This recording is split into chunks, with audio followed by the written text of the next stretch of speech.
Hey guys, I hope y'all are doing well today. It's Tuesday.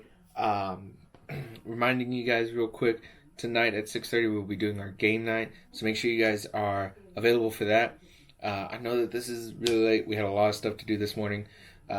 So I'm sorry that this is more of a lunchtime devotion. But hey, grab your sandwich, sit down, check this out. All right. And let's get into the word, man. Let's get into it. Um, what I want to read to you guys today is found in Exodus chapter 20, and it's found in chapter 20, it's verse 7. Now, Exodus chapter 20, to give you guys some background, is where we find the Ten Commandments. This is where we see all the Ten Commandments listed out. This is where we see, all of these. So in verse 7, we see, "You shall not take the name of the Lord your God in vain, for the Lord will not hold him guiltless who takes his name in vain." So what does this mean? What does it mean to take the name of the Lord your God in vain?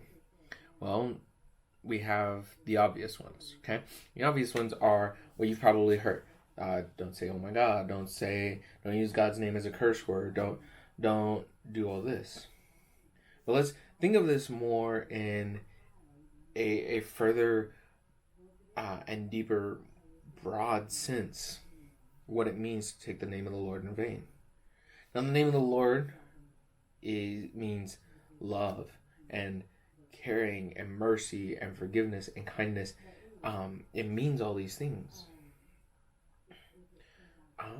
When we take the name of the Lord in vain, some things that we're doing is we are taking God's name and applying it to things that have nothing to do with God, or we're applying it to things that shouldn't be connected to God.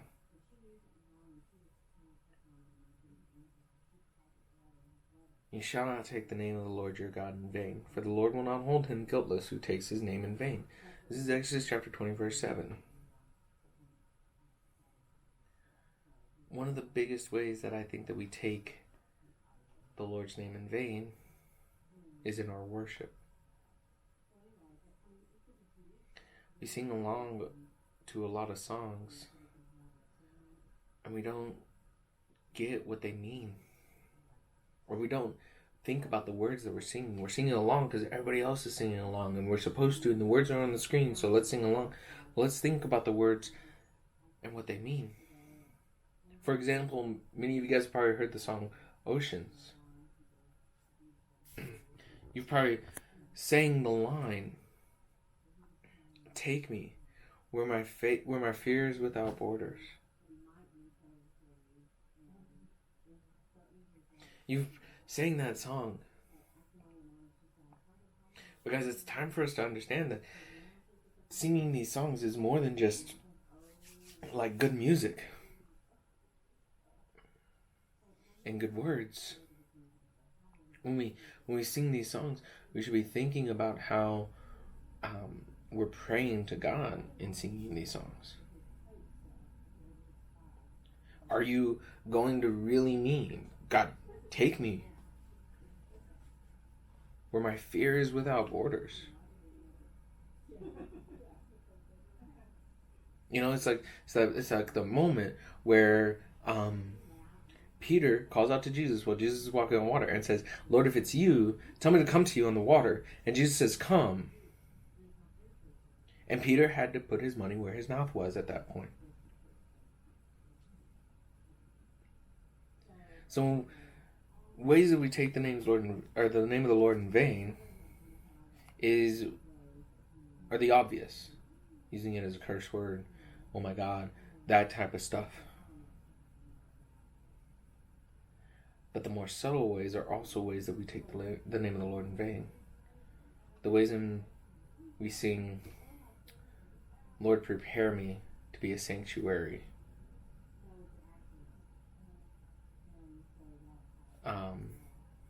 Or "I'm coming back to the heart of worship." And we're not putting our heart into that. We're not meaning that. So I want you guys to be thinking about that the next time you sing along to the song that comes on the radio, the next time you sing along to to the words on Sunday morning. What do the words mean? And do you mean them? And be careful with what you say, because you could be taking the name of the Lord today.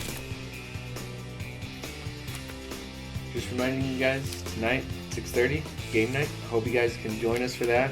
Alright, we're going to play charades. Okay? So tonight, 6:30, we're going to play charades. Hope you guys are really good actors. Alright? I'll see you guys tonight at 6:30. Have a good one.